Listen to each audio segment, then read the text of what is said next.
Le cri d'un prophète en Israël, Emmanuel Lévin, Judaïsme contre sionisme, troisième partie, Dieu ou l'État. Premièrement, l'État d'Israël est-il un signe de Dieu? Suite.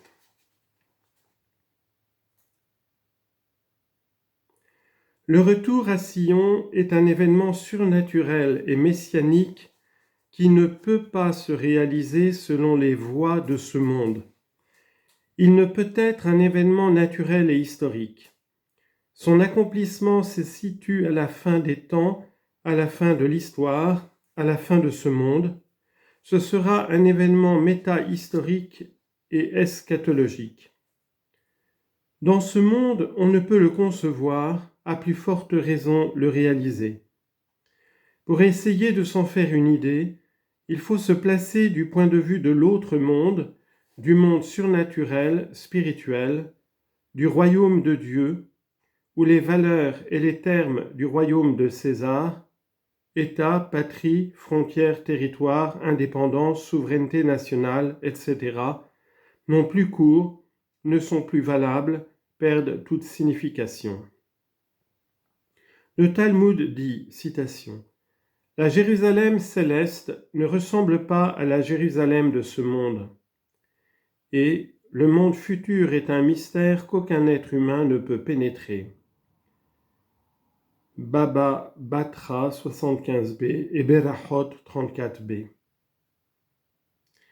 Dans le même sens, Nicolas Berdyaev a écrit dans Le sens de la création, citation, « Toutes les formes de société archaïque et toute l'ancienne civilisation, elle n'est apparue clairement qu'au XXe siècle, doivent être consumées en cendres afin que la Jérusalem nouvelle descende du ciel sur la terre.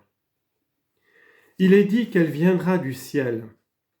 Cela signifie qu'elle ne sera pas construite avec les éléments du monde. Point de suspension. La Jérusalem nouvelle doit apparaître selon un mode catastrophique et non évolutif, par la création et non par le monde, entre guillemets. Mais la Jérusalem nouvelle sera sur la terre et se révélera dans la chair transfigurée. La société religieuse nouvelle, créatrice, ne sera ni théocratisme, ni anarchisme, ni étatisme, ni socialisme. Elle est incommensurable à aucune catégorie terrestre, inexprimable sur le plan physique. Le royaume de Dieu ne se mesure pas avec le monde. Chapitre 12 du livre de Nicolas Berdyaev, Le sens de la création. L'État d'Israël est un État de ce monde. C'est d'ailleurs le but de ses fondateurs et de ses constructeurs. Normaliser le peuple juif, en faire une nation comme toutes les autres nations. Ce sont des rabbins qui se sont ralliés plus tard au mouvement sioniste pour des raisons que je ne peux pas analyser ici, qui lui ont attribué un caractère mystique et messianique. Mais en fait, il est difficile de ne pas reconnaître avec Léon Tolstoï que le sionisme, citation, est lui-même l'os de l'os, la chair de l'européanisme contemporain, et que, ayant cru que la force de l'Europe était dans sa constitution, c'est-à-dire dans la force des canons avec toutes les horreurs du militarisme qui l'accompagne, ils ont inventé de revêtir leurs vieillards d'uniformes de soldats et de leur mettre en main des fusils. Ils ont voulu créer un nouveau Judenstaat, alors que maintenant, Tolstoï parle en 1906, les gens les meilleurs en Europe et en Amérique, tous ceux qui ont une pensée sincère, tous sont profondément révoltés par la folie et l'erreur de ce gouffre où s'élance l'humanité sauvage, dite civilisée.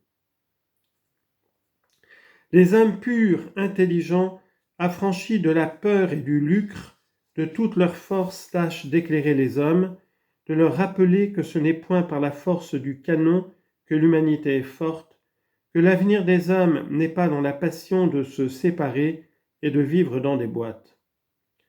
La partie éclairée de l'humanité voit le bonheur des hommes justes dans le contraire, dans une union très large, dans la suppression totale des canons et des mortiers et de ces groupements qui ne se maintiennent que par la force des armes et qui, par cela même, perdent la vie des hommes. Toute l'œuvre des gens raisonnables va à l'encontre de l'État clos, tandis que le sionisme veut ranimer une vieille guenille, et ils appellent progrès cette ambition archaïque. Ils répudient en fait tout ce que nous avons de sacré dans notre vie. Nous n'avons pas besoin d'États nouveaux. Il nous faut des hommes aimants qui voient dans l'amour la vocation de leur vie et le service à Dieu. C'est un péché de fondre de nouvelles épées et de semer parmi les hommes l'hostilité et le mensonge. Et c'est un double péché de donner à ces forgerons rouges de sang le nom de serviteurs du progrès. On peut encore invoquer une excuse pour les hommes qui vivent dans le vieil état et qui par faiblesse ne savent pas rejeter ce joug pénible de la communauté armée. Un homme lié à l'ordre existant, bien que misérable et humble, peut en discuter la nécessité, hésiter, de même que les hommes s'habituent à leurs blessures et à leurs maladies les plus pénibles. Mais, expressément, avec orgueil, ressusciter l'horreur ancienne et sous prétexte de le libérer, mettre au peuple le collier étroit garni de pointe de l'État est chose terrible. Où les sionistes ont-ils donc les yeux? Où est leur conscience? Fin de citation. Non, il est vraiment très difficile de voir comment la création d'un État, d'une souveraineté humaine, peut amener la délivrance pour Israël et l'humanité et l'établissement du règne de Dieu. Il y a des raisons de penser au contraire que l'irruption brutale et manifeste du dessein de Dieu aura pour conséquence l'effondrement des États souverains, donc de l'État d'Israël également, comme les prophètes de Judée en avaient eu la vision, d'après l'éminent historien, le professeur Baron. Citation. Les prophètes dégagèrent à leur manière la signification d'une situation mondiale anormale. Ils virent des États sombrer et réapparaître. Ils virent le pouvoir de l'État en Israël et en Juda, utilisé par les classes dominantes comme moyen d'opprimer les masses. Ils virent des myriades de Juifs demeurer juifs dans des pays étrangers. Ils conclurent qu'il y avait une unité plus indestructible que celle de l'État et du territoire. Ils avaient vu aussi, tant dans leur propre pays que dans les empires successifs dont ils avaient subi la domination, bien des groupes ethniques différents vivre ensemble, dans une paix relative, et conserver longtemps leur respective identité. Il était naturel de supposer qu'avec la disparition dernière de tous les États et l'établissement d'une paix universelle, les mêmes conditions prévaudraient sur une bien plus vaste échelle. À la différence de l'idée d'État, le principe purement ethnique n'est dirigé contre personne. C'est un principe positif, sans négation intrinsèque. Contrairement au principe territorial, impliquant un espace limité qui entraîne des querelles, l'ethnos offre la perspective d'une coexistence perpétuelle de différentes races avec la pleine coopération des différents foyers culturels. Citation de Baron dans son Histoire d'Israël, tome 1, page 131. Non, je ne vois pas, contrairement au rabbin Josie Eisenberg, comment la pensée religieuse juive peut découvrir dans l'événement de la création de l'État d'Israël, citation, la réalisation de la plupart de ses espérances, en même temps qu'une éclatante confirmation de ses conceptions théologiques les plus spécifiques. Fin de citation. Je crois au contraire que cette pensée juive se fourvoie dangereusement en s'engageant dans le sionisme et en se faisant la servante de la raison d'État. Elle peut être assurée d'être bien payée par l'État d'Israël, dont la puissance est celle du capitalisme juif et américain.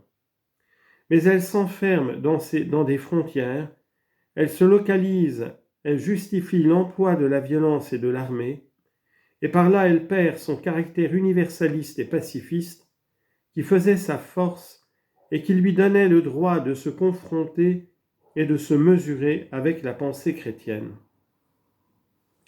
Mais, Dieu merci, la pensée religieuse juive émancipée de l'État et du territoire continuera à avoir ses représentants et à proclamer que notre seule et véritable patrie, c'est le livre, et qu'en Israël seul est souverain l'Éternel et non l'État. Samuel nous avait prévenu des conséquences de l'établissement d'un roi, la servitude et la guerre.